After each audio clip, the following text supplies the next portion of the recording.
नमस्कार दोस्तों।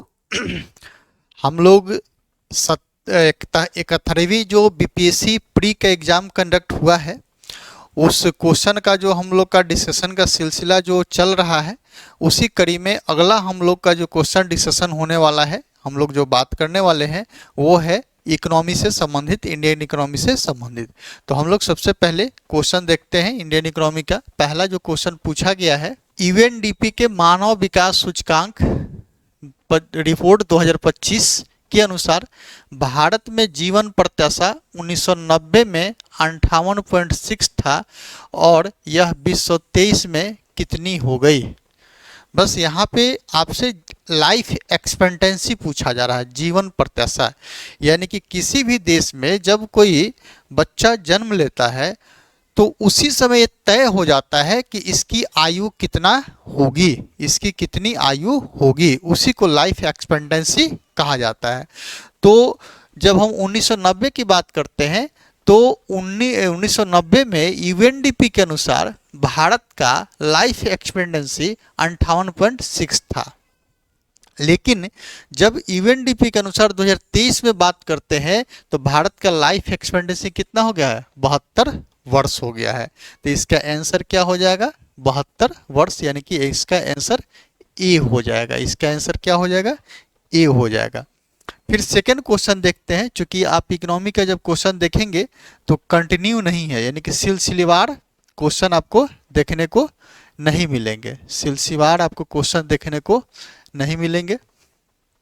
फिर अगला क्वेश्चन देखते हैं कि यूएनडीपी द्वारा विकसित क्षमता गरीबी माप के बारे में निम्नलिखित कथन पर विचार करिए कि कौन सा कथन सही है या गलत है। तो सबसे पहले इसके बारे में थोड़ा सा हम डिटेल जानकारी देना चाह रहे हैं। जैसा कि आप लोग को संज्ञान में होगा, यूएनडीपी की स्थापना होती है 1965 में। 1965 में यूएनडीपी की स्थापना होती है। और जैसा कि आप लोग जानते होंगे कि 1990 में इस यूएनडीपी जो संगठन है, अंतर्राष्ट्रीय सबसे पुराने जो संगठन है, ये यूएनडीपी जो संगठन है, इस संगठन से दो व्यक्ति जुड़ते हैं। एक पाकिस्तान के अर्थशास्त्री हैं जिनका नाम है महबूब हक, और एक भारत के अर्थशास्त्री हैं जिनका नाम है अमर्त्य सेन। और इन्हीं के द्वारा जा करके 1990 में आप लोग जो जानते होंगे कि एक इनके द्वारा एक 1990 में एचडीआई रिपोर्ट जारी करना शुरू किया गया। ठीक है, एचडीआई ह्यूमन डेवलपमेंट इंडेक्स जारी करना शुरू किया गया। 2010 में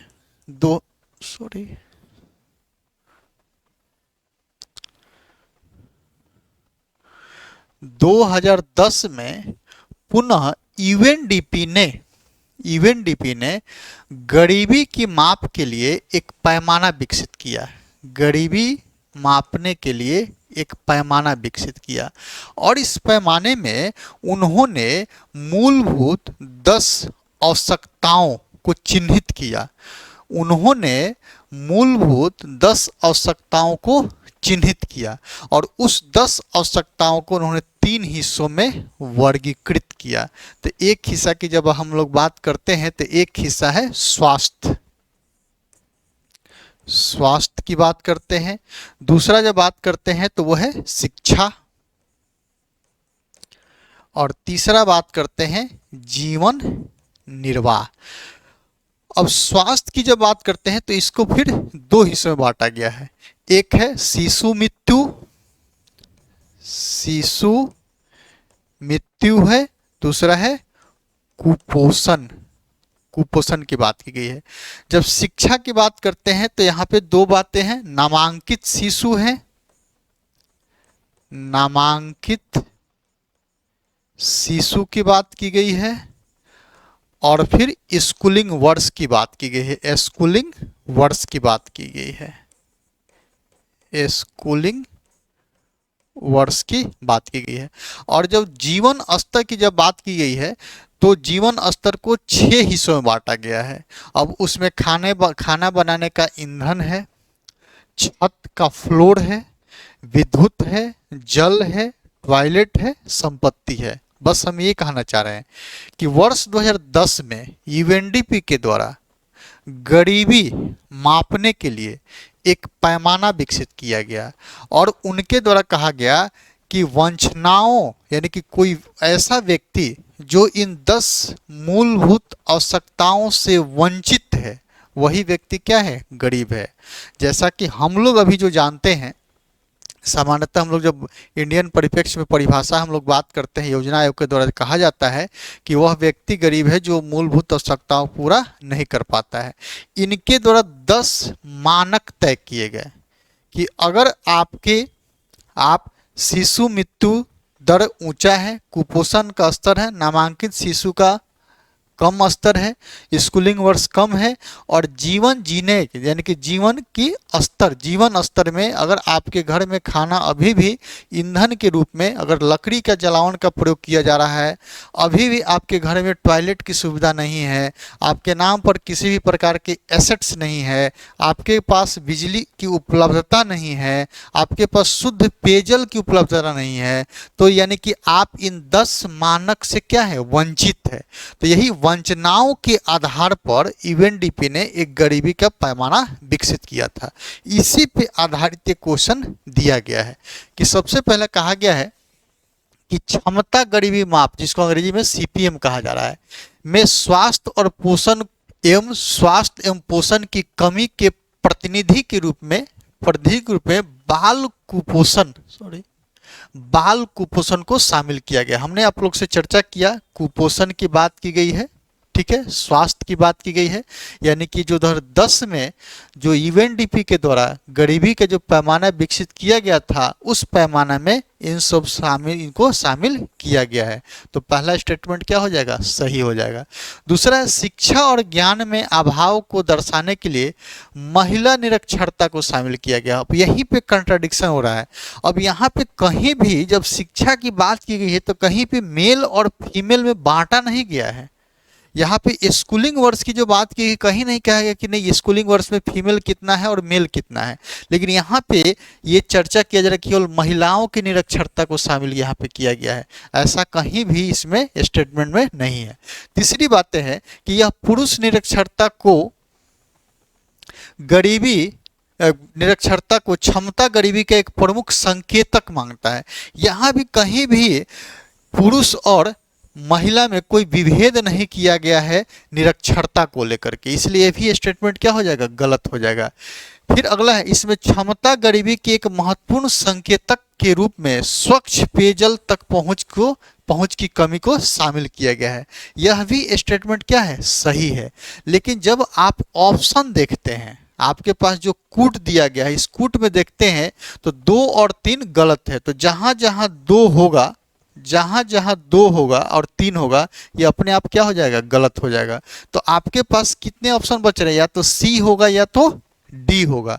तो आपके पास अगर 1 और 4 का ऑप्शन होता तो ये सही हो जाता, लेकिन ये नहीं है, इसलिए सबसे उपयुक्त आंसर क्या हो जाएगा, इसका सी इसका आंसर हो जाएगा। ठीक है, तो देखिए ये इस बार बीपीएससी कितना अंदर से जाकर के कंसेप्चुअल बातें पूछ रहा है। ठीक है, कंसेप्चुअल बातें पूछी जा रही है। तो इसी को ध्यान में रखते हुए हम भी एक नया कुछ इनिशिएटिव्स हम लोग लेने वाले हैं, जो कि आप लोग को बहुत जल्द सूचना देंगे। हम इस चैनल के माध्यम से आप लोग को सूचित करेंगे कि जो अभी 71 प्री का एग्ज़ाम कंडक्ट हुआ है, तो अभी जो मेंस फिर कंडक्ट होने वाला है, तो इसके लिए हम लोग कुछ रणनीति बना रहे हैं। जैसा कि आप लोग देखे हैं कि हमारे पास यानी कि हम लोग जो हर एक विषय का अलग अलग स्पेशलाइज लोगों को हम जोड़ने का प्रयास कर रहे हैं। और आपने कल देखा भी, फिर आप लोग के साथ जो जुड़ेंगे हमारे साथ, जैसे ज्योग्राफी के लिए अभिषेक अभय सर जुड़ेंगे, करंट अफेयर्स के लिए सौरभ सर जुड़ेंगे और मैथ के लिए राहुल पटेल सर जुड़ेंगे, आप लोग को अभी डिस्कशन देंगे। तो हम लोग एक आगे की प्लानिंग की बात कर रहे हैं कि आगे हम लोग मेंस के लिए हम लोग कुछ लाने वाले हैं। आप लोग को 2 से 3 दिन में इसकी सूचना आप लोग को दे दी जाएगी। चलिए अगला फिर क्वेश्चन देखते हैं। अगला क्वेश्चन होगा 12 नंबर।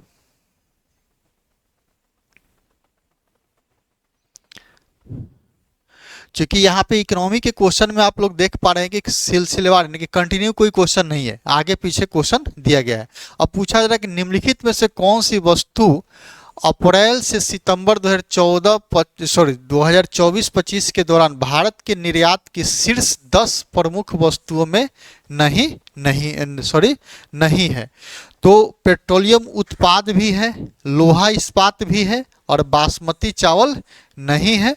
तो इसका आंसर क्या हो जाएगा? इसका आंसर सी हो जाएगा। ये जो भारत सरकार का जो एक्सपोर्ट डिपार्टमेंट है वहाँ से ये क्वेश्चन पूछा गया है। और इस तरह के क्वेश्चन आपको जानने के लिए सबसे बेहतर डाटा है आपके पास PIB।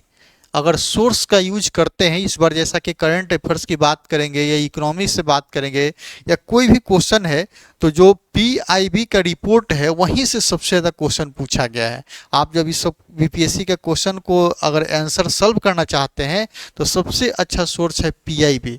इसलिए आप लोग को एक पूर्व यानी कि आगे का एक जो क्वेश्चन पढ़ने के लिए या अपना नोट्स तैयार करने के लिए हम एक सूचना दे रहे हैं कि जब भी आप लोग सोर्स का जब प्रयोग करें तो PIB के सोर्स को सबसे ज़्यादा पढ़ें। अब मान लीजिए कोई भी जैसे योजना लाया गया, जैसे इसी बार आप लोग सुने होंगे प्रधानमंत्री धन धान्य योजना लाया गया, तो प्रधानमंत्री धन धान्य योजना को पढ़ने के लिए आपके पास दो ऑप्शन है कि एक तो कृषि मंत्रालय के साइट पे जाकर के पढ़ लें उसको, दूसरा एक तो PIB के सोर्स को जाकर के देख लेते। यही दो जगह से आपसे ज़्यादा क्वेश्चन पूछे गए हैं, यानी कि PIB से क्वेश्चन पूछे गए हैं।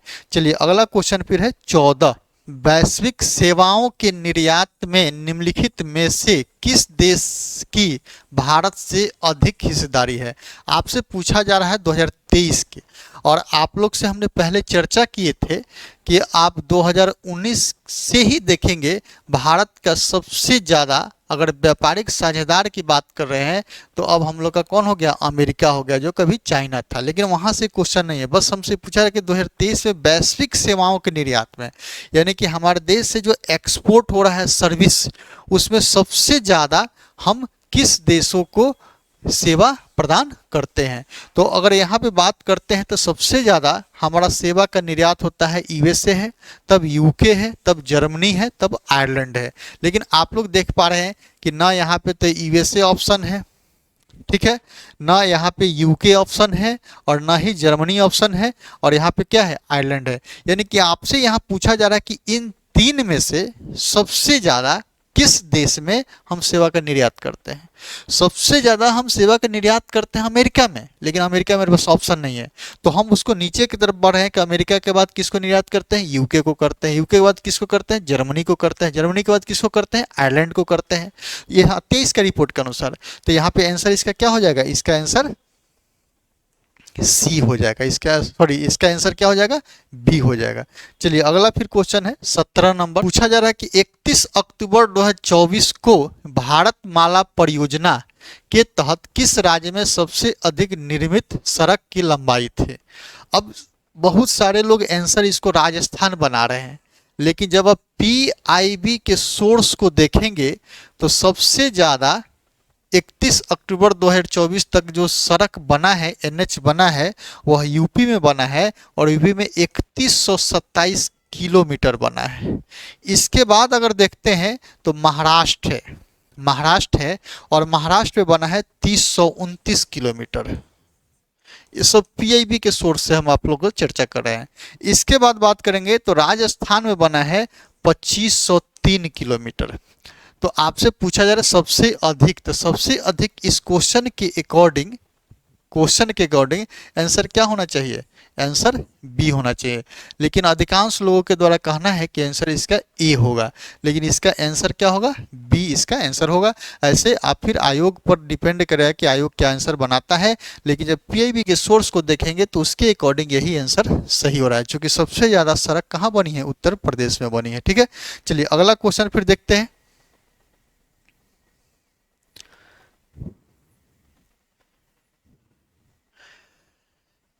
एक क्वेश्चन है कि किसान ऋण पोर्टल के शुभारंभ से पहले किसान ब्याज अनुदान और शीघ्र पुनर्भुगतान प्रोत्साहन योजना के तहत मैनुअल दावे निम्नलिखित में से किस संस्थान को प्रस्तुत करते हैं? ठीक है, बस यहाँ पूछा ये जा रहा है कि किसानों को विभिन्न प्रकार के जो सरकार सहायता देती है, तो उस सहायता से, अब सहायता कैसे? ब्याज अनुदान के रूप में, शीघ्र पुनर्भुगतान योजना, ये जो विभिन्न प्रकार की योजनाएं के माध्यम से सरकार जो किसानों को सहायता देती है, तो योजनाओं के तहत मैनुअल दावे यानी कि सबका रिकॉर्ड किस संस्था को प्रस्तुत किया जाता है, तो ये सब किसके पास होता है, आरबीआई तथा नाबार्ड के पास होता है। तो इसका आंसर क्या हो जाएगा, आंसर इसका बी हो जाएगा। फिर अगला क्वेश्चन देखते हैं 19 नंबर। देखिए ये बार बार क्वेश्चन पूछा जाता है, कभी पूछा जाता है कि विदेशी मुद्रा भंडार के निम्नलिखित में से कौन कौन घटक हैं, कभी पूछ दिया जा रहा है कि विदेशी मुद्रा भंडार कितना है, और यहाँ पे अब पूछा जाए कि दिसंबर 2024 के अंत तक भारत के पास विदेशी मुद्रा भंडार कितना है। ठीक है, तो अब यहाँ पे कहा जाए कि दिसंबर 2024 के अंत तक बढ़कर लगभग 640 बिलियन डॉलर का हो गया था। ये बात सही है। और इस बीच में आप लोग देखेंगे, इस बीच में यानी कि 2025 की जब बात करते हैं तो देखते हैं कि हम लोग के पास विदेशी मुद्रा भंडार कभी 704 बिलियन डॉलर भी हो गया था, लेकिन वर्तमान समय में अभी 700 बिलियन डॉलर से क्या है, कम है। तो ये पूछा जाए कि दिसंबर 2024 के अंत तक कितना हो गया था, तो स्टेटमेंट क्या है, ये सही है। दूसरा कहा जा रहा है कि दुनिया में 7वें सबसे बड़े हैं, यानी कि हमारे पास जो विदेशी मुद्रा भंडार है उस भंडार में हम पूरे विश्व में चौथे बड़े देशों के श्रेणी में शामिल है, 7वें बड़े देशों के श्रेणी में हम शामिल है, जबकि सही इसका क्या है, चौथे बड़े देशों के श्रेणी में हम लोग शामिल है। अगला है 2024 में लगभग 24 बिलियन अमेरिकी डॉलर के बीओपी घाटे के कारण कमी आई है, तो यह भी स्टेटमेंट क्या है, गलत है। तो इसका केवल आंसर क्या हो जाएगा, केवल आंसर 19 हो जाएगा। चलिए अगला फिर देखते हैं 20 नंबर क्वेश्चन कि NFHS 5 के आंकड़ों के अनुसार निम्नलिखित में से किस राज्य ने 19-20 में 6% से कम आबादी को बहुआयामी रूप से गरीब के रूप में दर्ज किया है। बहुआयामी जिसको MPI कहते हैं, इसी MPI के भी चर्चा की थी कि इसके 3 मानक है। एक है क्या है, स्वास्थ्य की बात किए थे, शिक्षा की बात किए थे और जीवन स्तर की बात किए थे। और इसी जीवन स्तर को हम लोग 6 हिस्सों में बांटे थे, जिसमें खाना बनाने का ईंधन की बात किए थे, पेयजल उपलब्धता की बात किए थे, बिजली की बात किए थे, फ्लोर यानी कि आपके पास जो घर है वो फ्लोर यानी कि छत वाला घर है कि नहीं है, वो बात हम लोग किए थे। फिर हम लोग देखे थे कि एक सेकंड, टॉयलेट की हम लोग बात किए थे, फिर और जल की बात किए थे। तो 6 मानक तय किए गए थे। तो कहा जा रहा है कि 2019-20 में 6% से कम आबादी को बहुआयामी रूप से गरीबी के रूप में दर्ज किया गया। यानी कौन सा ऐसा स्टेट्स है जिस स्टेट्स में इस मानक के आधार पर उस राज्य में 6% से कम आबादी गरीब है, तो वो कौन सा देश है, हिमाचल प्रदेश है। ठीक है, कौन सा देश है, हिमाचल प्रदेश है। चलिए अगला फिर देखेंगे क्वेश्चन 24 नंबर। एक ही बार क्वेश्चन देखेंगे क्योंकि कंटिन्यू क्वेश्चन तो है नहीं। चलिए अगला है, देश के सकल मूल्य वर्धित में सूक्ष्म लघु और मध्यम उद्योग की हिस्सेदारी 2021 में कितना प्रतिशत था से बढ़कर 22-23 में कितना हो गया। तो जब हम जीवीए में यानी कि MSME की जब हम बात करते हैं, MSME की बात करते हैं, तो इसका जीडीपी में कंट्रीब्यूशन जीवीए कीमत पर 2021 में 27.3% था, और यह 22-23 में बढ़कर कितना हो गया है, 30.1% हो गया। तो इसका आंसर क्या हो जाएगा, इसका आंसर बी हो जाएगा। ठीक है, चलिए अगला फिर क्वेश्चन है, भारतीय सीमेंट उद्योग के संबंध में निम्नलिखित में से कौन सा कथन सही है। अब स्टेटमेंट है कि भारत का लगभग 87% सीमेंट उद्योग राजस्थान, आंध्र प्रदेश और मध्य प्रदेश जैसे कुछ प्रमुख राज्यों में केंद्रित है। यह भी स्टेटमेंट सही है। जब आप लोग PIB सोर्स जाकर के देखेंगे, PIB को देखेंगे तो ये स्टेटमेंट क्या है, PIB को देखेंगे तो स्टेटमेंट क्या है, ये सही है। दूसरा कह रहा है भारत दुनिया में सीमेंट का सबसे बड़ा उत्पादक देश है, जबकि सबसे बड़ा उत्पादक देश कौन है, चीन है। तो यह स्टेटमेंट क्या हो जाएगा, गलत हो जाएगा। भारत में अधिकांश सीमेंट संयंत्र कच्चे माल के स्रोतों से दूर और निर्यात का समर्थन करने के लिए बंदरगाहों के पास स्थित है। ये बात सही नहीं है। यानी कि कहा जा रहा है कि जितने भी भारत में सीमेंट उद्योग है वह सभी सीमेंट उद्योग कोस्टल एरिया में अवस्थित है, तो ऐसा कुछ नहीं है। दूसरा बात है क्या कहा जा रहा है कि जितने भी सीमेंट उद्योग है वो सीमेंट उद्योग के लिए जो रॉ मटेरियल चाहिए, तो जहाँ पे रॉ मटेरियल है वहीं पे सीमेंट उद्योग लगाया गया है, ये भी बातें सही नहीं है। तो इसका केवल आंसर क्या हो जाएगा, केवल इसका आंसर ए हो जाएगा। चलिए अगला फिर क्वेश्चन देखते हैं 26 नंबर, बिहार के मिशन दक्ष का प्राथमिक उद्देश्य क्या है। ठीक है, तो ये मुख्यतः मिशन दक्ष जो कार्यक्रम चलाया जा रहा है, अगर आप लोग कोई शिक्षक होंगे या आपके घर परिवार में शिक्षा से जुड़े हुए अगर प्राइमरी स्कूल मिडिल स्कूल में कोई होंगे तो आप देखते होंगे कि उनको स्पेशल प्रत्येक टीचर को, जो जिस विषय के टीचर हैं उनको, आप देखे थे कि के पाठक जब सचिव के रूप में काम कर रहे थे तो उन्होंने एक समय निर्धारित किया था कि इस समय में अपने क्लास के सबसे कमजोर विद्यार्थी को 1 घंटे तक आपको उसको गाइड करना है। तो मुख्यतः जो किया गया था ये मिशन दक्ष, उसके लिए कार्यक्रम लाया गया था। इसका मुख्य उद्देश्य था कि ग्रेड स्तरीय दक्षताओं तक पहुंचने के लिए पिछड़ेपन वाले छात्रों के लिए व्यक्तिगत सलाह प्रदान करना। हमने यही बात कह रहा है कि के पाठक के द्वारा क्या किया गया था कि एक निश्चित समय निर्धारित किया गया था स्कूल आवर के बाद में कि आप उसको 1 घंटे तक उसको स्पेशल कुछ गाइड करेंगे। तो मिशन दक्ष का संबंध क्या है, इसका संबंध सी से है। अगला फिर देखेंगे, बिहार स्टार्टअप्स नीति 2022 के युवा ढांचे के तहत निम्नलिखित में से कौन सा घटक नहीं है। अब ये युवा जो ढांचा लाया गया था इसका मुख्य उद्देश्य था शिक्षा प्रणाली में जीवंतता लाना, समर्थन के लिए नियामकीय समर्थक बनाना और अंतर्राष्ट्रीय बाजार विस्तार योजना। यानी कि ये युवा जो स्टार्टअप नीति लाया गया है, युवा स्टार्टअप नीति लाया गया है, इसका कहीं भी अंतर्राष्ट्रीय बाजार विस्तार योजना इसका उद्देश्य नहीं है। इसका अपना घरेलू यानी कि घरेलू स्तर पर इसका विस्तार का मुख्य उद्देश्य है। इसलिए स्टेटमेंट क्या हो जाएगा, ये गलत हो जाएगा। इसलिए इसका आंसर केवल क्या होगा, घटक नहीं है। तो इसका आंसर क्या हो जाएगा, नहीं वाला पूछा जा रहा है, तो इसका आंसर सी हो जाएगा। चलिए फिर अगला क्वेश्चन है, 23-24 बिहार के आर्थिक प्रदर्शन के बारे में कथन आपसे पूछा गया है। मौजूदा कीमतों पर बिहार की प्रति व्यक्ति जीएसडीपी पिछले वर्ष की तुलना में 23-24 में 12.8% से बढ़ी है। यानी कि आपसे कहा यह जा रहा है कि 22 और 23 से 23-24 में प्रति व्यक्ति जीएसडीपी 12.8% से बढ़ा है। जबकि आप ये इकोनॉमिक सर्वे जब 24-25 का देखते हैं, 24-25 बिहार का इकोनॉमिक सर्वे देखते हैं, इकोनॉमिक सर्वे 24-25, तो उसमें स्पष्ट रूप से लिखा हुआ है कि 14.5% से बढ़ा है। तो यह स्टेटमेंट क्या हो जाएगा, गलत हो जाएगा। दूसरा है कि 23-24 में बिहार के जीवी स्थिर मूल्य में तृतीयक क्षेत्र की अनुमानित हिस्सेदारी 58.6 है।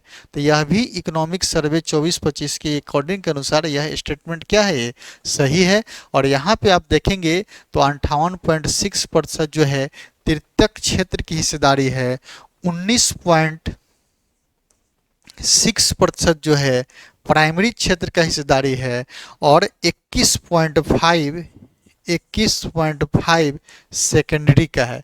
यानी कि प्राइमरी है 19, सेकेंडरी है 21 और टर्सरी है 58.6। तो यह स्टेटमेंट क्या हो जाएगा, सही हो जाएगा।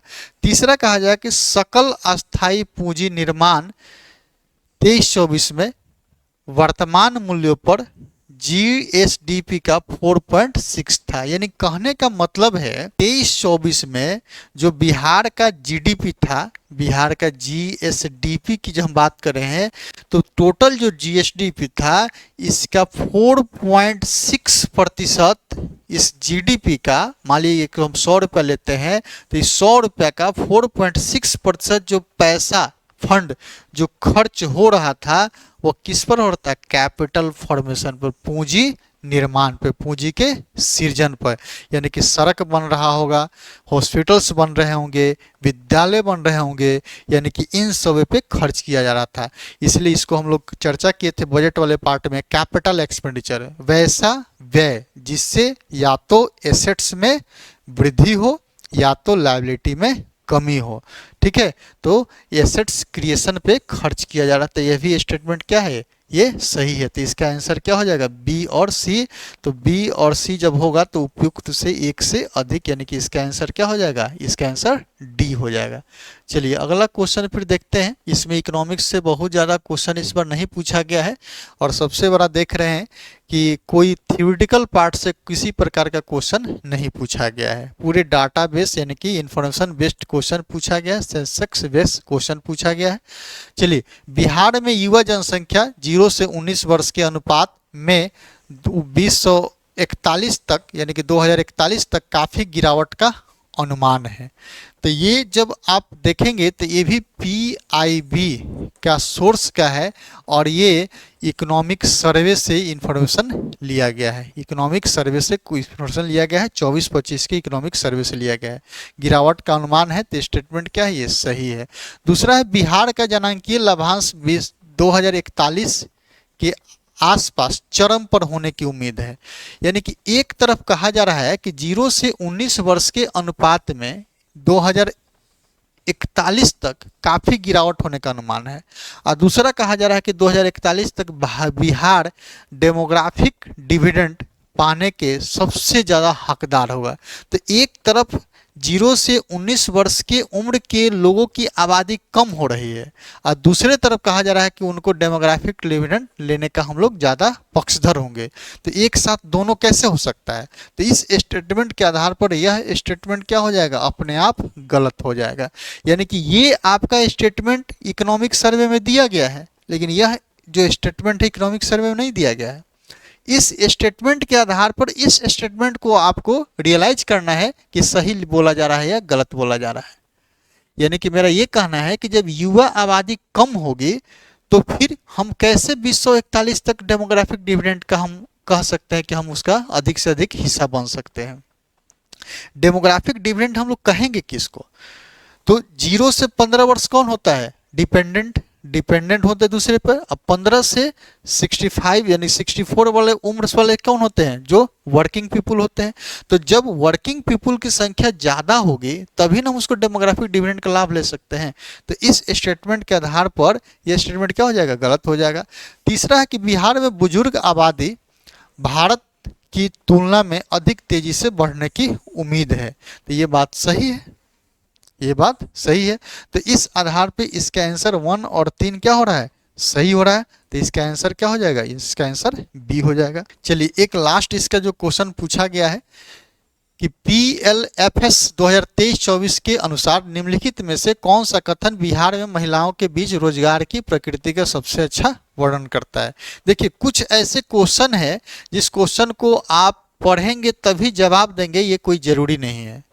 अब ये रिपोर्ट है, अब इस रिपोर्ट के आधार पर देख सकते हैं ज़्यादातर महिलाएं बिहार में औपचारिक नियमित वेतन वाली नौकरियों में काम करती है। तो क्या बिहार में नियमित वेतन में काम करने वाली महिलाएं हैं, ये कहीं से सही हो सकता है। औपचारिक क्षेत्रों में, औपचारिक और अनौपचारिक यानी कि संगठित और असंगठित, तो क्या बिहार में अधिकांश महिलाएं संगठित क्षेत्र में काम कर रही है, ये भी नहीं है, यानी कि असंगठित में। तो जब असंगठित में नियमित वेतन उनको कहाँ से मिलेगा, तो पहले ये क्या हो जाएगा, आंसर गलत हो जाएगा। अधिकांश महिलाएं स्वनियोजित हैं जो अक्सर घरेलू उद्योगों में सहायक के रूप में काम करती है, ये बातें सही हो सकती है। बिहार का देखेंगे तो बिहार सरकार के द्वारा जीविका कार्यक्रम चलाया जा रहा है, इस जीविका में देखेंगे कि जितने भी महिलाएं लोग जुड़ रही हैं वो सेल्फ रोजगार अपना कर रही हैं।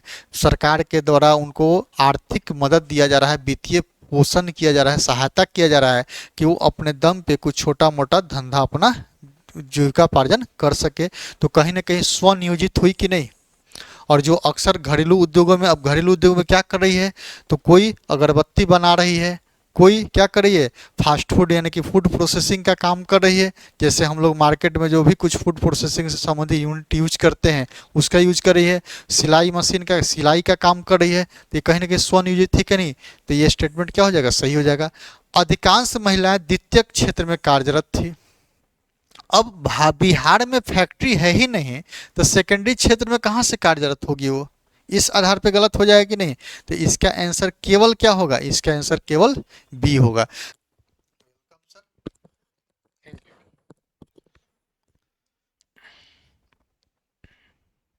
ये कोडिंग डिकोडिंग से है। जैसे इसमें क्या किया गया है, ये एस के लिए कोड यू किया गया, यानी इसमें जो है +2 किया गया। नेक्स्ट जो है पी के लिए कोड एन किया गया, यानी इसमें क्या किया गया, -2 किया गया। आर के लिए जो कोड है उसको क्या किया गया, यू किया गया, यानी प्लस क्या है, ये 3 है। उसी तरह से आई के लिए कोड एफ किया गया, यानी ये क्या किया गया, -3 किया गया। उसी तरह से जी के लिए जो कोड है, सॉरी एन के लिए जो कोड आर है वो क्या किया गया, +4 किया गया। और जी के लिए जो कोड से गया है उसके लिए क्या किया गया, -4 किया गया।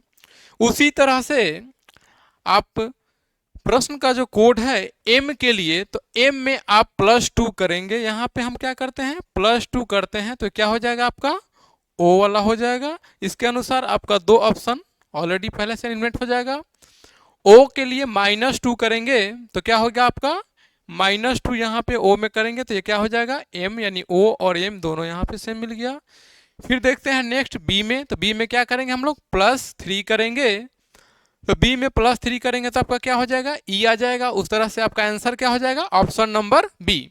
देखिए ये जो प्रश्न था कोडिंग डिकोडिंग से था, इसमें क्या किया गया, स्टेज में पहले 2 जोड़ा गया, फिर 2 माइनस किया गया, फिर 3 जोड़ा गया, फिर 3 को माइनस किया गया, प्लस फिर 4 को ऐड किया गया, या फिर 4 को माइनस किया गया। इस तरह से एम के लिए कोड जो हम लोग करेंगे +2 करके, तो ओ आ गया, ओ के लिए ओ आ गया, और फिर ओ के लिए जो -2 का कोड करेंगे तो आपका क्या आ गया, एम आ गया। फिर बी के लिए +3 करेंगे तो आपका ई आ जाएगा। आई के लिए -3 करेंगे तो एफ आ जाएगा, और एल के लिए +4 कीजिएगा तो पी, और ई के लिए -4 करिएगा तो ए। इस तरह से आपका आंसर ऑप्शन नंबर बी हो गया। नेक्स्ट क्वेश्चन, नेक्स्ट जो आपका 128 नंबर क्वेश्चन है, ये ब्लड रिलेशन से है। क्या है, ब्लड रिलेशन से है। कह रहा है कि मुकेश अपने मित्र से कहा, मुकेश अपने फ्रेंड से बोल रहा है कि रीता, रीता जो है मेरे पुत्र की पत्नी, मेरे पुत्र की पत्नी यानी क्या हो गया, मुकेश की बहू हो गई। रीता मेरे पुत्र की पत्नी की बेटी की माँ है। पुत्र की पत्नी की बेटी यानी क्या हो गया, मुकेश की पोती, और मुकेश की पोती की माँ यानी मुकेश की बहू। तो कह रहा है कि मुकेश का रीता के संबंध क्या साथ क्या संबंध है, यानी मुकेश जो है ये मुकेश मुकेश मुकेश की बहू यानी रीता। अब आपसे पूछा जा रहा है क्या कि मुकेश का रीता कौन लगेगा, यानी रीता मुकेश से कैसे संबंधित है, रीता का मुकेश कौन लगेगा, ससुर लगेंगे। यानी यहाँ पे आपका आंसर ऑप्शन नंबर डी, ये ब्लड रिलेशन का क्वेश्चन था, जो कि क्या था, पुत्र की पत्नी यानी बहू, बहू जो है मुकेश के कौन लगेंगे, यानी ससुर लगेंगे। यानी मुकेश की सॉरी मुकेश की बहू जो है मुकेश से कैसे संबंधित है, यानी ये इसका ससुर लगेंगे। यानी ऑप्शन नंबर आपका डी हो गया। नेक्स्ट क्वेश्चन की तरफ चलते हैं 129। ये है डायरेक्शन का क्वेश्चन। रीजनिंग में क्या है, डायरेक्शन है। कह रहा है कि राम उत्तर दिशा में जाता है, या ये हो गया राम, ये कहाँ जा रहा है, उत्तर दिशा में जा रहा है। फिर दाएं मुड़ता है, इसको दाएं मुड़ा दीजिए। फिर कह रहा है कि नेक्स्ट में भी फिर दोबारा दाएं मुड़ जाता है, यानी यहां से दाएं मुड़िएगा नीचे की तरफ। फिर कह रहा है कि अंत में बाएं मुड़ जाता है, यहां से बाएं मुड़ दिया जाएगा। यानी देखिए तो ये डायरेक्शन के हिसाब से चलेंगे हम लोग, तो ये हो गया ईस्ट, ये हो गया वेस्ट, ये हो गया नॉर्थ, और ये हो गया साउथ। यानी राम जो है अंत में किस दिशा में जा रहा है, तो राम अब किस दिशा में जा रहा है, ईस्ट यानी पूर्व डायरेक्शन में जा रहा है। तो यहाँ पे आपका आंसर क्या हो जाएगा, ऑप्शन नंबर बी हो जाएगा। नेक्स्ट जो आपका क्वेश्चन है 130, ये जो क्वेश्चन है आपका डिक्शनरी जो होता है, बचपन में आप लोग बहुत डिक्शनरी देखे होंगे, और अब गूगल के ज़माने में जो हो गया है, मोबाइल देखने के चक्कर में जो है थोड़ा इसमें कमी आ गई है। तो यहाँ पे हम लोग देखते हैं, इसको सीखते हैं।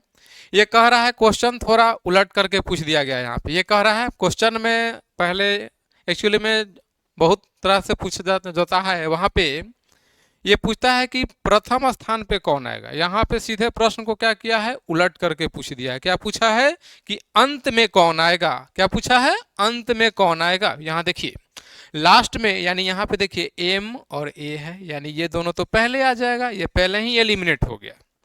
नेक्स्ट देखते हैं एम ओ और एच तीनों दोनों में क्या है, सेम है।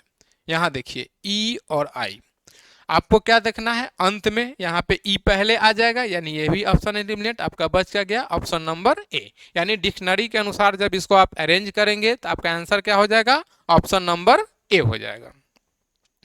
नेक्स्ट क्वेश्चन देखिए, ये है रैंकिंग टेस्ट से प्रश्न है। क्या है, रैंकिंग टेस्ट से प्रश्न है। यहाँ पे बोला क्या जा रहा है कि 39 स्टूडेंट जो है किसी कक्षा में बैठे हुए हैं, उसमें कह रहा है कि योगेंद्र का रैंक अंत से 17 है, यानी 17 है।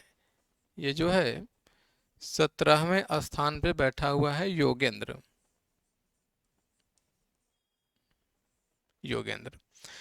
टोटल नंबर ऑफ स्टूडेंट यहाँ पे कितने हैं, 39। यहाँ पे एक कंडीशन और दिया गया था कि नितिन योगेंद्र से 7 रैंक आगे है। यहां से 7 रैंक आगे यहाँ पे हम चलते हैं, 7 रैंक आगे चलते हैं। यहाँ पे ये नितिन के लिए 7 रैंक आगे चलते हैं, यानी ये 17वें नंबर पे है, यानी इससे पहले कितना विद्यार्थी, 16 विद्यार्थी। यहाँ से 7वें नंबर पर है, यहाँ से यहाँ के बीच में कितना विद्यार्थी, 6 विद्यार्थी। यानी टोटल विद्यार्थी कितना हो गया, 16 6 कितना, टोटल 22 विद्यार्थी। 39 टोटल नंबर ऑफ स्टूडेंट। ये पूछा जा रहा है कि नितिन का रैंक आरंभ से यानी पहले से कितना है, इतना माइनस 22 कर देंगे, यानी ये हो जाएगा कितना, 17।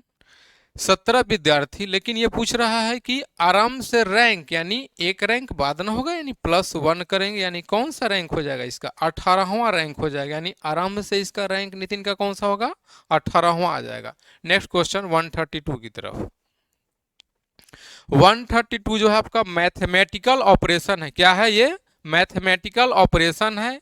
इसमें क्या करते हैं कि ये सेम प्रश्न रहेगा, और प्रश्न के शर्त के अनुसार प्रश्न चिन्ह को हम लोग क्या करेंगे, चेंज करेंगे। देखिए यहाँ पे क्या है, 175, 25, 5, 23 और 10।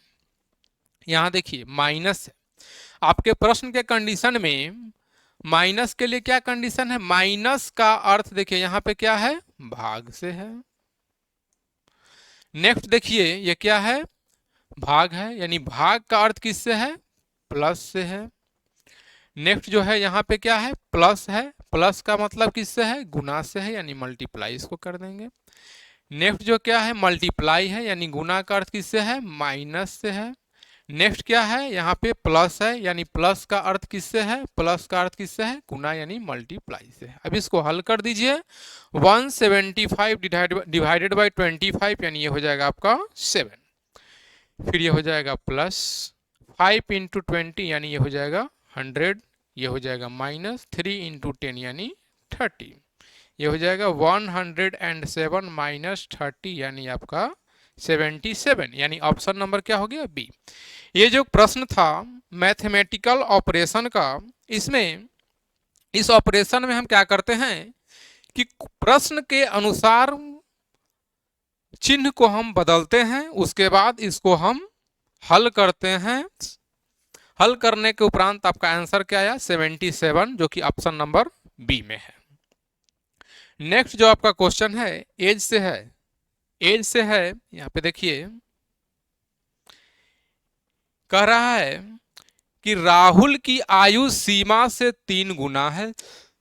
इसमें टोटल नंबर ऑफ स्टूडेंट कितना है? 3 है। कौन कौन है? राहुल है, सीमा है और एक लक्ष्मी है।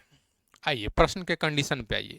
राहुल की आयु सीमा से 3 गुना, यानी सीमा x तो राहुल कितना? 3x। आगे कह रहा है कि 4 वर्ष पूर्व लक्ष्मी की आयु राहुल से दुगनी थी, यानी 4 वर्ष पूर्व, यानी 3x माइनस 4 इसका दुगना था। कब? -4, यानी 4 वर्ष पूर्व। 4 वर्ष पूर्व हो गया। आइए प्रश्न में आगे कंडीशन एक दिया हुआ है कि अगले 4 वर्ष में, यानी अभी तो वर्तमान में क्या है, ये कौन सा आयु है? सब वर्तमान आयु है। ये दोनों वर्तमान है और लक्ष्मी का क्या है? 4 वर्ष पूर्व का है। अभी जो है आज से 4 वर्ष बाद राहुल, यानी 3x प्लस 4 कितना वर्ष का हो जाएगा? 31 ईयर्स। यानी 3x बराबर कितना हो जाएगा? 31 माइनस 4 यानी 27। 3x तो x का वैल्यू क्या आ गया आपका? 9। अब देखिए तो यहाँ पे सीमा का डायरेक्ट कितना आ गया? x, यानी सीमा x यानी 9 वर्ष का है। नेक्स्ट चलते हैं, लक्ष्मी का पूछा गया है। लक्ष्मी का वर्तमान था, लक्ष्मी का 4 वर्ष पूर्व, 4 वर्ष जो है पूर्व में कितना था? 3x माइनस 4 इंटू 2 था, यानी ये हो जाएगा 3 इंटू 9 माइनस 4 इंटू 2, यानी ये हो जाएगा 27 माइनस 4 इंटू 2, यानी ये हो जाएगा 23 इंटू 2, यानी हो जाएगा 46। ये कब की आयु आई? लक्ष्मी की 4 वर्ष पूर्व की। आपसे पूछा क्या गया है? वर्तमान, यानी लक्ष्मी की वर्तमान आयु क्या हो जाएगा? 46 और प्लस 4 यानी कितना हो जाएगा? 50।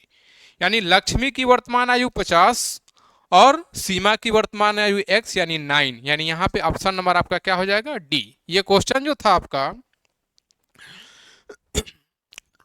एज से संबंधित था और इस प्रश्न में आप देखें कि मैथमेटिक्स के अनुसार इसको हमने हल किया, कंडीशन के अनुसार हम आगे चले और इसमें देखें कि लक्ष्मी का आयु 50 और सीमा की आयु x यानी 9, यानी ऑप्शन नंबर आपका डी आंसर हो गया। नेक्स्ट क्वेश्चन जो है आपका 134 है, जो कि फाइंडिंग मिसिंग 1 से है। फाइंडिंग मिसिंग 1 यानी रो और कॉलम में दिया गया है, इसमें से कोई एक चिन्ह यानी यहां से इसको गायब कर दिया गया है। व्हाट के स्थान पे क्या आएगा, आपको ये चीज ज्ञात करना है। देखिए तो इसमें क्या किया गया है, इस दोनों को मल्टीप्लाई करके और 5 से विभाग करने पे आ जा रहा है। देखिए 20 इंटू 7 डिवाइडेड बाई 5 कीजिएगा तो ये आपका आ जाएगा 28। उसी प्रकार इसको देखिए तो 25 इंटू 9 में 5 से डिवाइड कीजिएगा तो ये आपका आ गया कितना? 45। उसी प्रकार देखिए तो व्हाट में गुना कीजिएगा 12 और इसमें 5 से डिवाइड कीजिएगा तो आपका कंडीशन के अनुसार कितना होना चाहिए? 84, यानी ये हो जाएगा 7 टाइम्स। इसीलिए व्हाट का मतलब क्या आ गया? 7 इंटू 5, यानी ये हो गया 35। ये क्या था? इस दोनों को मल्टीप्लाई करके और 5 से डिवाइड कर दिया गया, जिससे आपका फर्स्ट रो का फर्स्ट कॉलम आ गया, यानी ये क्या आ गया? 28। उसी तरह से 25 और 9 को मल्टीप्लाई करके 5 से डिवाइड कर दिया गया तो ये क्या आ गया? 45। उसी तरह से व्हाट और 12 को मल्टीप्लाई करके 5 से डिवाइड करने के बाद 84 को हम रखते हैं तो व्हाट का वैल्यू क्या आ जाता है? 35। तो यहाँ फाइंडिंग मिसिंग 1 जो था इसका आंसर क्या आ गया? ऑप्शन नंबर डी, जो कि 25, सॉरी ऑप्शन नंबर ए में है। ऑप्शन नंबर ए में है। नेक्स्ट क्वेश्चन की तरफ चलते हैं। नेक्स्ट क्वेश्चन जो है आपका ये भी कोडिंग डिकोडिंग से है। क्या है? कोडिंग डिकोडिंग से है। यहाँ पे देखिए आर के लिए क्या कोड किया गया है? 8। ए के लिए क्या कोड किया गया है? $। और I के लिए क्या कोड किया गया है, परसेंटेज, और N के लिए क्या कोड किया गया है, 6। और यहां पे देखिए M के लिए क्या कोड किया गया है, 7। O के लिए क्या कोड किया गया है, हज। R के लिए क्या कोड किया गया है, 8। और एट द रेट के लिए क्या कोड किया गया है, सॉरी E के लिए क्या कोड किया गया है, एट द रेट। आपसे क्या पूछा जा रहा है, तो उसी कोड भाषा में REMAIN यानी रिमेन का कोड क्या लिखेंगे, तो R के लिए यहाँ पे क्या कोड था, देखिए तो R के लिए कोड क्या दिया गया है, 8, यानी 8 वाला आपका आंसर हो गया। फर्स्ट दो ऑप्शन, ऑप्शन ए और ऑप्शन बी आपका क्या हो गया, एनिमिनेट हो गया। नेक्स्ट चलते हैं ई के पास। ई का कोड क्या दिया गया यहाँ पे, एट द रेट। ई का रेट क्या है, एट द रेट, यानी 8 के बाद क्या आ गया, एट द रेट। यहीं से ये आपका आंसर निकल करके आ गया। ऑप्शन एलिमिनेशन मेथड भी यहाँ पे बहुत आसान हो जाएगा आपको। देखिए ऑप्शन के अनुसार जब इसको एलिमिनेट करते हैं तो देखिए क्या आ गया, आर के लिए क्या यहाँ पे आप रखें, 8 रखें। ई के लिए कोड के पास गए तो क्या आ गया, एट द रेट, यानी 8 के बाद एट द रेट केवल और केवल ऑप्शन नंबर डी में है। और एक 135 जो है इसका आंसर हो गया ऑप्शन नंबर डी। तो आइए शुरू करते हैं हम लोग करंट अफेयर्स के क्वेश्चन का डिस्कशन। करंट अफेयर्स के क्वेश्चन, बहुत सारे क्वेश्चन जो इकोनॉमी से रिलेटेड और पॉलिटी से रिलेटेड जो क्वेश्चन होंगे, इकोनॉमी वाले सर और पॉलिटी वाले सर करा दिए होंगे। शेष क्वेश्चन जो है उसको हम लोग एक बार देख लेते हैं और उसका आंसर देखेंगे। बहुत ज़्यादा लंबा डिस्कशन नहीं होगा, क्वेश्चन और उसका आंसर जल्दी जल्दी देखते जाएंगे। तो पहला क्वेश्चन है हमारे पास, फरवरी 2025 में AI एक्शन समिट किस शहर में आयोजित हुआ था? कोई डाउट नहीं है, सही आंसर हो जाएगा, पेरिस में हुआ था। फ्रांस के पेरिस में हुआ था और प्रधानमंत्री मोदी जी इसमें भारत के तरफ से शामिल हुए थे। नेक्स्ट क्वेश्चन है हमारे पास, 96वें अकादमी पुरस्कार जो कि 2024 में हुआ था, एम्मा स्टोन को किस फिल्म में मुख्य भूमिका के लिए ऑस्कर मिला था? देखिए ये 2024 का ये पूछ दिया है अकादमी पुरस्कार, 96वां अकादमी पुरस्कार कह के 2024 का पूछा हुआ है। 2025 का भी आ गया है लेकिन एक साल पहले का पूछ दिया है। तो 96वें अकादमी पुरस्कार 2024 में जो एम्मा स्टोन को मिला था ऑस्कर पुरस्कार, वो जो मिला था पुअर थिंग्स फिल्म के लिए। ऑप्शन नंबर बी सही, पुअर थिंग्स फिल्म के लिए मिला था उन्हें, एम्मा स्टोन को, ये अकादमी पुरस्कार। नेक्स्ट क्वेश्चन है हमारे पास, किस गुजराती फिल्म ने 70वें राष्ट्रीय फिल्म पुरस्कार में, फिर से देखिए 70वें राष्ट्रीय फिल्म पुरस्कार में राष्ट्रीय, सामाजिक और पर्यावरणीय मूल्यों को बढ़ावा देने के लिए सर्वश्रेष्ठ फीचर फिल्म का पुरस्कार जीता था? यहाँ पर भी ये 70वें राष्ट्रीय फिल्म पुरस्कार की बात कर रहा है। यहाँ पर भी बहुत सारे पुरस्कार और ये अपडेट भी हो चुका है, इस फिर से यहाँ पुराना पूछ दिया। सही उत्तर ऑप्शन नंबर सी हो जाएगा, कच्छ एक्सप्रेस को। कच्छ एक्सप्रेस गुजराती फिल्म है और उसे सर्वश्रेष्ठ फीचर फिल्म का पुरस्कार दिया गया था। नेक्स्ट क्वेश्चन है हमारे पास, निम्नलिखित में से किस व्यक्ति या संगठन को 2024 का रैमन मैग्सेसे पुरस्कार प्राप्त हुआ है?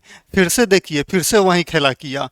2024 का रैमन मैग्सेसे पूछ दिया है, 2024 का एक साल पुराना रैमन मैग्सेसे पूछ दिया है। इसका सही उत्तर हो जाएगा उपरोक्त में से एक से अधिक, क्योंकि ये फुत्सो कर्मा इसे रैमन मैग्सेसे पुरस्कार मिला हुआ है। 2024 में रैमन मैग्सेसे पुरस्कार फुत्सो कर्मा को मिला हुआ है। ये जो है यह भूटान से संबंधित है। कहाँ से? भूटान से संबंधित है, इसे मिला हुआ है। रूरल डॉक्टर्स मूवमेंट को भी 2024 में रैमन मैग्सेसे पुरस्कार मिला था। तो ये रूरल डॉक्टर्स मूवमेंट ये कहाँ की संस्था है? थाईलैंड की संस्था है।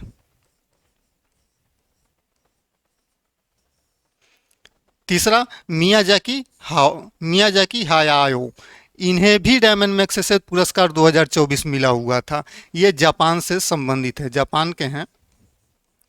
तो हमारा सही उत्तर हो जाएगा उपरोक्त में से एक से अधिक। और लोगों को भी रैमन मैग्सेसे मिला था, लेकिन तीन जो यहाँ पे पूछ रहा है किस व्यक्ति या संगठन को, तो ये संगठन भी और व्यक्ति भी, और सारे लोगों को भी मिला हुआ था, लेकिन ये तीनों को मिला हुआ था। नेक्स्ट क्वेश्चन है आकाश तीर के बारे में। आकाश तीर के बारे में निम्नलिखित में से कौन सा कथन सही है? तो आकाश तीर क्या है? आकाश तीर जो है यह भारतीय सेना की एयर डिफेंस प्रणाली का मूल है। आकाश तीर सही आकाश तीर भारतीय सेना की एयर डिफेंस प्रणाली का मूल है, सही है। यह भारत की व्यापक C4ISR प्रणाली की सहजता से एकीकृत करता है, ये भी सही है, अर्थात इसका भी सही उत्तर हो जाएगा option number D. Next question है हमारे पास, निम्नलिखित में से कौन से रक्षा प्लेटफॉर्म मेक इन इंडिया पहल के तहत भारत की स्वदेशी सैन्य प्रणाली का हिस्सा है? तो कौन सा, ये सभी रक्षा प्लेटफॉर्म का नाम दिया हुआ है और कह रहा है कि कौन सा भारत की स्वदेशी सैन्य प्रणाली का हिस्सा है, कौन सा रक्षा प्लेटफॉर्म? तो मुख्य युद्धक टैंक अर्जुन, यह भारत की स्वदेशी रक्षा प्रणाली का हिस्सा है, सही है, ऑप्शन नंबर बी। और दूसरा उन्नत टोप्ड आर्टिलरी गन सिस्टम, ये भी भारत की जो है मेक इन इंडिया पहल के तहत भारत की स्वदेशी सैन्य प्रणाली का हिस्सा है, ऑप्शन नंबर सी भी सही होगा, सही उत्तर हो जाएगा ऑप्शन नंबर डी, उपरोक्त में से एक से अधिक। नेक्स्ट क्वेश्चन है हमारे पास, कौन सा दिन होलोकास्ट मेमोरियल डे के रूप में मनाया जाता है? होलोकास्ट मेमोरियल डे, एकदम फैक्ट पूछ दिया है होलोकास्ट मेमोरियल डे, और ये ऐसा डे पूछ दिया है जो चर्चा में रहता नहीं है, इसे अधिकतर लोग याद रखते नहीं हैं। तो होलोकास्ट मेमोरियल डे मनाया जाता है 27 जनवरी को, ऑप्शन नंबर बी सही है। नेक्स्ट क्वेश्चन है हमारे पास, बानू मुस्ताकी की किस पुस्तक को 2025 का अंतर्राष्ट्रीय बुकर पुरस्कार मिला है? तो अंतर्राष्ट्रीय बुकर पुरस्कार 2025 का बानू मुस्ताक की पुस्तक को मिला है। बानू मुस्ताक की कौन से पुस्तक को मिला है? तो सही उत्तर हो जाएगा हार्ट लैम्प। बानू मुस्ताक की पुस्तक हार्ट लैम्प को अंतर्राष्ट्रीय बुकर पुरस्कार 2025 का पुरस्कार इन्हें मिला है। नेक्स्ट क्वेश्चन है हमारे पास, सिंधु जल संधि से संबंधित है। तो सिंधु जल संधि के अनुसार 3 पूर्व नदियां भारत को आवंटित की गई है। सिंधु जल संधि हाल ही में चर्चा में आया था, जब पाकिस्तानी आतंकवादियों ने भारत के पहलगाम में आतंकवादी हमला किया था, तब भारत ने ये सिंधु जल संधि को निरस्त किया था। तो उसके बाद से यह चर्चा में आया था और करंट अफेयर्स का न्यूज़ बना था। तो सिंधु जल संधि के अनुसार 3 पूर्वी नदियां भारत को आवंटित की गई थी। कौन कौन से की गई थी? ये सिंधु जल तंत्र में जो है 6 नदियां शामिल है। उन 6 नदियों में से 3 पूर्वी और 3 पश्चिमी नदियां, 3 पश्चिमी नदियों को पाकिस्तान के हिस्से दिया गया था और 3 पूर्वी नदियों को भारत के हिस्से दिया गया था। तो भारत के हिस्से जो 3 नदियां आई थी, रावी, सतलुज और ब्यास। कौन कौन सा? रावी, सतलुज और ब्यास आया था। इसमें झेलम शामिल नहीं है, ऑप्शन नंबर ए सही, सही उत्तर हो जाएगा झेलम। झेलम जो है, झेलम का पानी पाकिस्तान को दिया गया था। नेक्स्ट क्वेश्चन है, भारत वन स्थिति रिपोर्ट 2023, वन स्थिति रिपोर्ट प्रत्येक 2 साल के बाद से आती है। तो लेटेस्ट वन स्थिति रिपोर्ट 2023 के अनुसार पूछ रहा है क्वेश्चन, देश का कुल वन और वृक्षावरण देश के भौगोलिक क्षेत्र का 15% है, जो कि गलत है। 15% नहीं है, यह 25% के आसपास है, 25% से थोड़ा ज़्यादा है। तो पहला ऑप्शन गलत हो जाएगा। दूसरा है, सबसे बड़े दर्ज वन क्षेत्र वाले शीर्ष 3 राज्य झारखंड, अंडमान और निकोबार और मणिपुर है। तो सबसे बड़े दर्ज वन क्षेत्र वाले, सबसे बड़ा जो है वन क्षेत्र वाला जो राज्य है मध्य प्रदेश है। तो मध्य प्रदेश का इसमें नाम ही नहीं है, तो ये ऑप्शन ऐसे भी गलत हो जाएगा। सी ऑप्शन है हमारे पास, सबसे अधिक वृक्षावरण महाराष्ट्र राज्य में पाया गया और उसके बाद राजस्थान और उत्तर प्रदेश का स्थान है। ऑप्शन नंबर सी सही होगा, इसका सही उत्तर हो जाएगा option number C. Next question है हमारे पास, स्वास्थ्य और परिवार कल्याण मंत्रालय के यू-विन पोर्टल के बारे में निम्नलिखित में से कौन सा कथन सही नहीं है? अर्थात गलत कथन का चयन करना है। कौन सा कथन सही नहीं है, यूविन के बारे में पूछ रहा है। तो यह क्यूआर आधारित ई टीकाकरण प्रमाणन प्रदान करता है। क्यूआर आधारित ई टीकाकरण प्रमाणन प्रदान करता है, ये बात सही है। यह माता पिता और बच्चों के लिए आयुष्मान भारत खातों के निर्माण की सुविधा प्रदान करता है, यही बात गलत है। इसलिए सही उत्तर हो जाएगा हमारा ऑप्शन नंबर बी। और यह पोर्टल विभिन्न क्षेत्रीय भाषाओं में भी उपलब्ध है, तो सही उत्तर हो जाएगा हमारा option number B. Next question है, किस संगठन ने संयुक्त रूप से आवास और शहरी मामलों के मंत्रालय के साथ राष्ट्रीय शहरी नवाचार स्टैक डिजिटल ब्लूप्रिंट विकसित किया है? तो इसका सही उत्तर हो जाएगा ऑप्शन नंबर बी, राष्ट्रीय शहरी मामलों के संस्थान के द्वारा। ऑप्शन नंबर बी सही उत्तर हो जाएगा। नेक्स्ट क्वेश्चन है हमारे पास, नेक्स्ट क्वेश्चन है देखिए, 31 अक्टूबर 2024 तक भारतमाला परियोजना के तहत किस राज्य में सबसे अधिक निर्मित सड़क की लंबाई थी? तो 2024 का क्वेश्चन पूछ रहा है, 31 अक्टूबर 2024 तक, और इसका सही डाटा पीआईबी पर उपलब्ध है। पीआईबी जो साइट है वहाँ पे उपलब्ध है। तो इसके अनुसार जो है ये राजस्थान में 2503 किलोमीटर, कितना, 2503 किलोमीटर सड़क का निर्माण किया गया है भारतमाला परियोजना के तहत। ये 31 अक्टूबर 2024 तक एकदम फैक्ट डाटा पीआईबी पर उपलब्ध है। उत्तर प्रदेश में जो निर्माण किया गया है वह 3127 किलोमीटर। महाराष्ट्र में यही सड़क बना है, कितना, 3029 किलोमीटर। तो सही उत्तर हो जाएगा उत्तर प्रदेश। सबसे ज़्यादा पूछ रहा है, सबसे ज़्यादा इनमें से उत्तर प्रदेश के पास है। नेक्स्ट क्वेश्चन है 20 नंबर क्वेश्चन। NFHS 5 के आंकड़ों के अनुसार निम्नलिखित में से किस राज्य ने 2019-20 में 6% से कम आबादी को बहुआयामी रूप से गरीब के रूप में दर्ज किया है? इसका सही उत्तर हो जाएगा option number B, Himachal Pradesh. Himachal Pradesh इसका सही उत्तर हो जाएगा। नेक्स्ट क्वेश्चन है हमारे पास, नेक्स्ट क्वेश्चन है सूची 1 को सूची 2 के साथ सुमेलित करना है। 21 नंबर क्वेश्चन, सूची 1 को सूची 2 के साथ सुमेलित करना है। सूची 1 में दिया है प्रदर्शन, उपलब्धि और व्यापार, पीएटी योजना। प्रदर्शन, उपलब्धि और व्यापार योजना ये संबंधित है ऊर्जा गहन उद्योगों में उत्सर्जन को कम करने के लक्ष्य से। दूसरा, तटरेखा, आवास और मूर्त आय के लिए मैंग्रोव पहल, यह संबंधित है 2023-24 में केंद्रीय बजट के रूप में, केंद्रीय बजट में इसे पेश किया गया था। तीसरा है पर्यावरण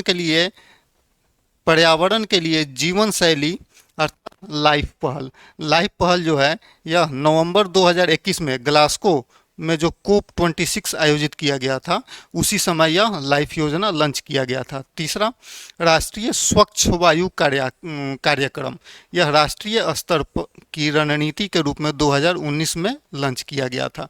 इस तरह से इसका सही उत्तर हो जाएगा हमारा option number C. Next question है निम्नलिखित में से क्या विज्ञान प्रौद्योगिकी और नवाचार नीति 2020 का परिणाम नहीं है? परिणाम नहीं है पूछ रहा है, ध्यान देना है यहाँ पर कि परिणाम नहीं पूछ रहा है। इसका सही उत्तर हो जाएगा अटल इनोवेशन मिशन। अटल इनोवेशन मिशन विज्ञान प्रौद्योगिकी और नवाचार नीति जो 2020 था उससे संबंधित नहीं है। तो सही उत्तर ऑप्शन नंबर सी हो जाएगा। नेक्स्ट क्वेश्चन है बिहार के मिशन दक्ष का प्राथमिक उद्देश्य क्या है? बिहार से संबंधित करंट अफेयर्स का क्वेश्चन पूछ दिया है। बिहार के मिशन दक्ष का प्राथमिक उद्देश्य क्या है? सही उत्तर हो जाएगा इसका ग्रेड स्तरीय दक्षताओं तक पहुंचने के लिए पिछड़ने वाले छात्रों के लिए व्यक्तिगत सलाह प्रदान करना। ऑप्शन नंबर सी सही। आइए नेक्स्ट क्वेश्चन है 38वीं राष्ट्रीय जूनियर एथलेटिक्स चैंपियनशिप।